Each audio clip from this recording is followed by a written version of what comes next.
Hello everyone, welcome back to my channel Sunita की दुनिया vlog. तो जी आज है 30 मई और सुबह के 6:30 बज रही हैं। मैं उठ चुकी हूँ और आज मैं ना 10 मिनट मैंने छत पे वॉक किया, लेकिन आज मेरा वेट जो है वो बढ़ गया था।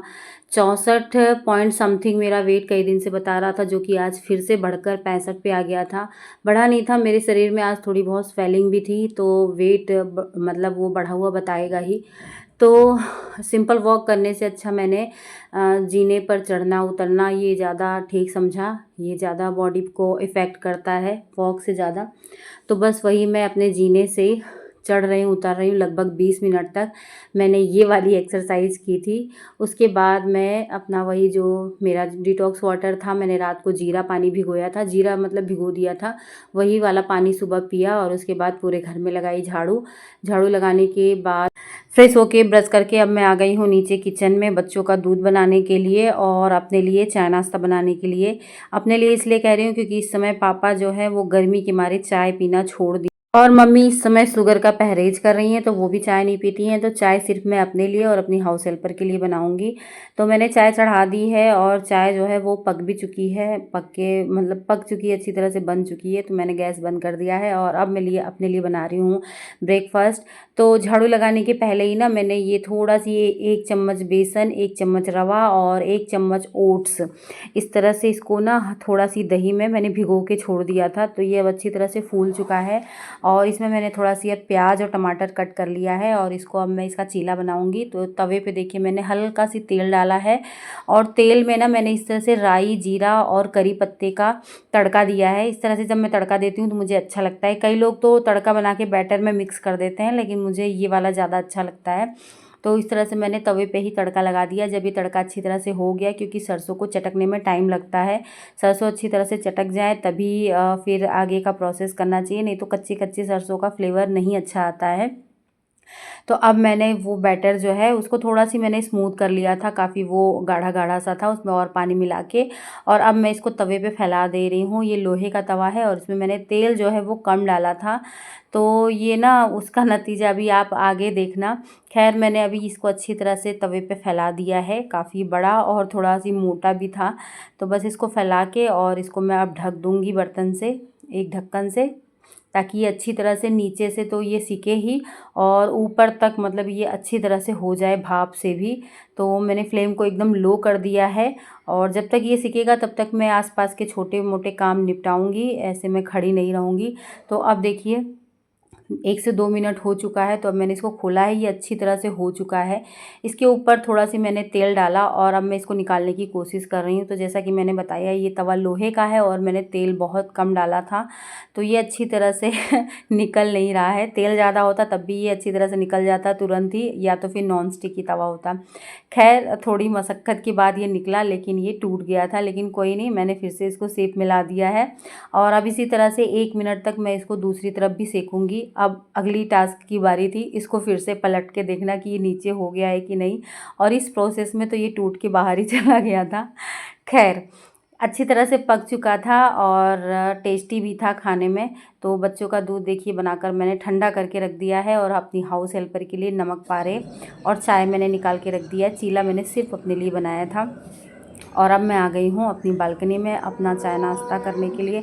लेकिन गर्मी इतनी ज़्यादा है, आप देख रहे हैं, मतलब ऊपर आते आते तक मेरे इतना तेज़ पसीना होने लगा कि पसीना चू रहा था। और यहाँ बालकनी में ना आज हवा भी नहीं चल रही थी, आज अच्छी वाली गर्मी थी, नहीं तो रोज़ सुबह सुबह तो हवा भी चलती थी। खैर थोड़ी देर तो मैंने सोचा कि बालकनी में ही मैं खाऊंगी, क्योंकि मुझे यहाँ बैठना बहुत अच्छा लगता है। लेकिन फिर बहुत देर मुझसे बैठा नहीं गया और मैं अपने रूम में चली गई एसी चलाकर। फिर मैंने अपना नाश्ता जो है वो पूरा डन किया था। अब उसके बाद जो है अब मैं ना नहाने से पहले थोड़ा सी अपनी जो हम लोग घूमने जाएंगे उसकी थोड़ी सी तैयारी मैं करना चाह रही थी। तो जो जो चीज़ें मुझे ले जानी थी वो सारी चीज़ें मैं निकाल के रख ले रही थी बेड पे और सब जगह, ताकि बस मुझे शाम को ना पैकिंग करनी हो, क्योंकि मेरे हस्बैंड से बात हुई है और वो जो है आज शाम तक आ जाएंगे और हो सकेगा तो कल सुबह ही, अगर और कोई विघ्न बाधा ना आए तो कल सुबह ही हम लोग भगवान का नाम लेकर निकल जाएंगे। तो सारी पैकिंग जो है आज शाम तक कर लेनी है। तो ये देखिए कपड़े वपड़े मेरे और लाडो के मैंने निकाल लिए, मेडिसिन्स है, टिश्यू है और मेकअप का सामान है, पर्स है, बहुत सारी चीज़ें होती हैं, अभी स्लीपर्स हैं, ये सारी चीज़ें रखनी है। तो जितना मुझे समझ में आ रहा था मैं सारी चीज़ें निकाल के रख रही थी। तब तक मेरे लाडो के दिमाग में आया, उसको भी मैं ना नहला धुला के तैयार कर चुकी थी। तो वो बोली कि मम्मा आप नैनीताल वाली एल्बम कब दिखाएंगी। तो जी हाँ, आपको मैं बता दूं, आज से 13 साल पहले जब हमारी नई शादी नहीं हुई थी, शादी के 8 महीने बाद जब मैं प्रेग्नेंट हो गई थी, तब मेरे हस्बैंड मुझे नैनीताल हनीमून मनाने के लिए लेकर गए थे। मैं 2 महीने की प्रेग्नेंट थी, सृजन मेरे पेट में था और तब मैं वहाँ नैनीताल गई थी। तो ये उसी की एल्बम है। तो फिर मुझे भी लगा कि नहीं यार, उन यादों को ताज़ा करना चाहिए, तो चलो एल्बम निकाला जाए। और निकाल कर मैं देख ही रही थी तो फिर ये हुआ कि चलो आप लोगों से शेयर भी किया जाए कि उस समय मैं कैसी लगती थी, मेरे हस्बैंड कैसे लगते थे। और हम लोग नैनीताल घूम के आए हैं और शादी के 8 महीने के बाद, प्रेग्नेंट होने के बाद हम लोग हनीमून मनाने फाइनली नैनीताल गए थे, पहाड़ों में गए थे। और बताए 2 महीने की प्रेगनेंसी में भी मैं खच्चर पर बैठी थी, अभी आप आगे उसकी पिक भी देखना। खच्चर पर बैठकर मैं 5 किलोमीटर पहाड़ पे ऊंचाई पर मैंने वो सफ़र तय किया था। जबकि जब शाम को हम लोग लौट के आए थे ना, तो मैं और मेरे हस्बैंड बहुत डर गए थे, क्योंकि 2 महीने की प्रेगनेंसी और खच्चर पे बैठना, ये देखिए। तो इस तरह से हम लोग खच्चर पे बैठ के 5 किलोमीटर कोई पॉइंट था वहाँ पर गए थे और फिर खच्चर पे ही बैठ कर नीचे आए थे। जबकि मेरे हस्बैंड का जो घोड़ा है वो स्लिप होकर गिर भी गया था। तो ये सारी डरावनी चीज़ें, खतरों के खिलाड़ी हैं हम। तो मेरे साथ तो ऐसे ही रहा है। तो ये सारी चीज़ें मैं अपनी लाडो को भी बता रही हूँ, ये नहीं बता रही हूँ पर हाँ ये बता रही हूँ कि देखो ये रानी खेत है और इस तरह से वहाँ मैदान है, ये नैनीताल है, ये जो वोट में हम लोग बैठे हैं। तो यही है यार, इसीलिए ना फ़ोटो और पिक्स जो है वो लेते रहना चाहिए, क्योंकि देखिए टाइम कब बीत जाता है, कैसे बीत जाता है पता नहीं चलता है, रह जाती है। तो बस ये यादें जो फ़ोटो और वीडियो के माध्यम से हम आगे चलकर इनको देख पाते हैं और उन यादों को ताज़ा कर पाते हैं, उन यादों में जी पाते हैं, उसको महसूस कर पाते हैं। खैर अब मैं आ गई हूँ नहा धो के रेडी होने के लिए। और बस आज इतनी ज़्यादा गर्मी है तो मेरा कुछ भी मेकअप शेकअप करने का नहीं मन किया। मैंने बस अपना वो जो होममेड सीरम है वो मैंने स्प्रे किया और उसके बाद जब वो हल्का सी मतलब अब मेरे फेस पे ऑब्जर्व हो गया, उसके बाद फिर मैंने सनस्क्रीन लगाई, डर्मा की है शायद सनस्क्रीन। और उसके बाद फिर मैंने बिंदी लगा ली, लिपस्टिक लगा ली और अभी मैं आप लोगों को दिखा रही हूँ मेरे बाल, जो कि मैंने हाईलाइट किए हैं स्ट्रिक्स करके, जो हेयर हाइलाइटर किट आती है ना, वही मैंने मंगाया था ऑनलाइन ही फ्लिपकार्ट से। और फिर मैंने इसको किया। अच्छा, अभी मैंने इस पर कलर नहीं अप्लाई किया है, सिर्फ मैंने ब्लीच किया है। तो ब्लीच के बाद का ये रिजल्ट है। कलर जो है वो सुबह मैं कल जब निकलूँगी ना, तो पहले मैं कलर अप्लाई कर लूँगी, उसके बाद अपने बाकी के काम करके फिर वॉश कर लूँगी। तो फिर कल जो है मॉर्निंग में कलर करूँगी। और अभी मेरी मिनी लाडो से बात ही हो रही है उसी एल्बम पे ही। एक कमेंट आया था, वो मैंने जो डस्की स्किन टोन वाला अपना वीडियो शेयर किया था ना, तो उसमें मैंने कौन सा लिपस्टिक लगाया था वो पूछा। मेरी उल्टी हो रही है। तो ये वाली लिपस्टिक थी, ये देखिए, ये मैट मी की लिपस्टिक है और ये पर्पल कलर की है। तो मेरे ऊपर ना लाइट कलर बिल्कुल नहीं अच्छे लगते, ना लाइट कलर अच्छे लगते हैं और ना ही रेड कलर अच्छा लगता है मेरे होंठ पे और मेरी स्किन टोन पे डार्क कलर ही अच्छे लगते हैं। तो अभी तो खैर मैंने ये मैरून कलर लगाया है और उस दिन मैंने ये पर्पल कलर लगाया था। और मेरे लिप पे ना डार्क पिंक कलर अच्छा लगता है, dark purple colour, magenta colour, ये सारे कलर अच्छे लगते हैं। तो अभी मैं रेडी हो गई और आज मैंने कुछ भी नहीं, मैंने आईब्रो भी नहीं फिल किया है। ये देखिए, ये मेरी नेचुरल आईब्रो है जो कि मैं कभी नहीं बनवाती हूँ। मेरी आईब्रो हमेशा ऐसे रहती है, देखिए ऐसी रहती है।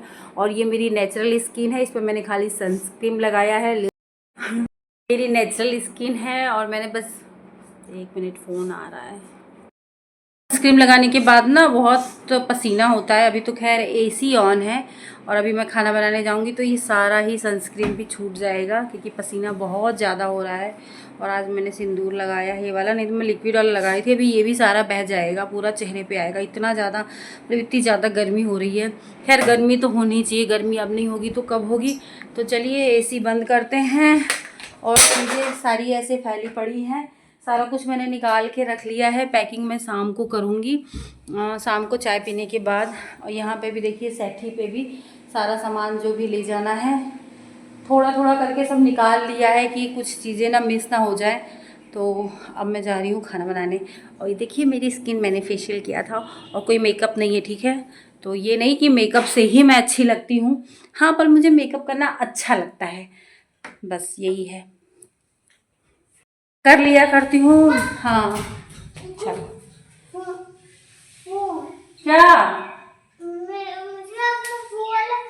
से आने के बाद देखिए मैंने पूरा लंच तैयार कर लिया है। दाल, चावल, सब्जी, रोटी सारा ही कुछ मैंने बना दिया है। और अब मैं जो है फटाफट से पहले किचन साफ़ कर दूंगी और जो थोड़े बहुत बर्तन निकले हैं उनको धुल दूंगी। उसके बाद मैं सबके लिए खाना निकालूंगी। तो देखिए सारा किचन साफ़ हो गया है और अब मैं सबके लिए खाना निकाल चुकी हूँ, सबको दे भी चुकी हूँ। और ये मेरा लंच है। खीरा मैं खाना बनाते बनाते खा चुकी हूँ और ये प्याज है, इसको मैं कट करूँगी अभी। और इसी के साथ इस व्लॉग को मैं यहीं पे एंड कर रही हूँ। व्लॉग में अगर कुछ भी अच्छा लगा हो तो वीडियो को लाइक करिएगा और चैनल को सब्सक्राइब कर लीजिएगा। मिलते हैं नेक्स्ट वीडियो में, तब तक के लिए बाय।